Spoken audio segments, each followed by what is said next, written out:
আসসালামু আলাইকুম রহমতুল্লাহ। তো বলতে বলতে আলহামদুলিল্লাহ ধান কাটার সময় চলে এসেছে।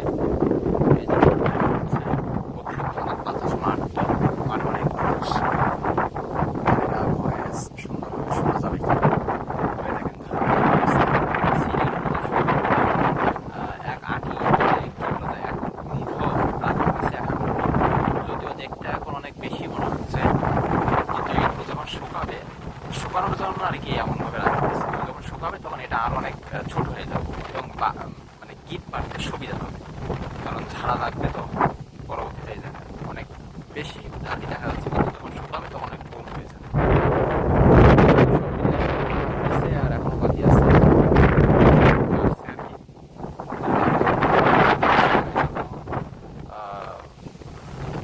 পুরুষ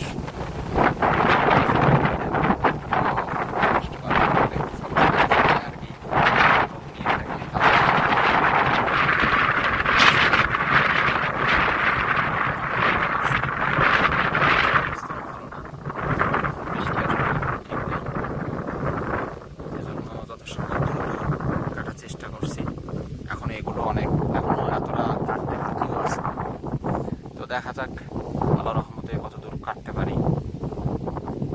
এখন পর্যন্ত এতগুলো কাটা হয়েছে আর এখনো কাটা চলছে। আকাশে সকাল থেকেই ছিল, হঠাৎ করে আবার আকাশ মেঘলা হয়ে গেছে। বৃষ্টি আসার সম্ভাবনা বলা যাচ্ছে না কি হবে। বৃষ্টি আসলে আসলে একটু সমস্যা হয়ে যাবে, কারণ যে ধান তাতে বৃষ্টি আসলে একটু সমস্যা হয়ে যাবে। তো এই দেখেন বলতে বলতে বৃষ্টি শুরু হয়ে গেছে। যতটুকু কাটছিলাম আর কি ওইটুকু কাটতে পারছি, আর এই যে বৃষ্টি শুরু হয়ে গেছে। তো আমাদের মাঠে থাকার মতো একটা জায়গা আছে, তো এই সেখানে আমরা চলে আসছি। এই দেখেন চারিদিকে বৃষ্টি হচ্ছে। ভিডিওটা স্লো মোশনে করছি যাতে করে বুঝতে পারা যায় আর কি যে বৃষ্টি হচ্ছে, এই জন্য স্লো করেই করছি। তো আসলে সবই আল্লাহর দয়া। তো যাই হোক, আলহামদুলিল্লাহ বৃষ্টি শেষ। দেখেন বৃষ্টি শেষে এখন যেহেতু মাটি নরম বা ভিজে গেছে, এই জন্য এখন ধান কাটা সম্ভব না।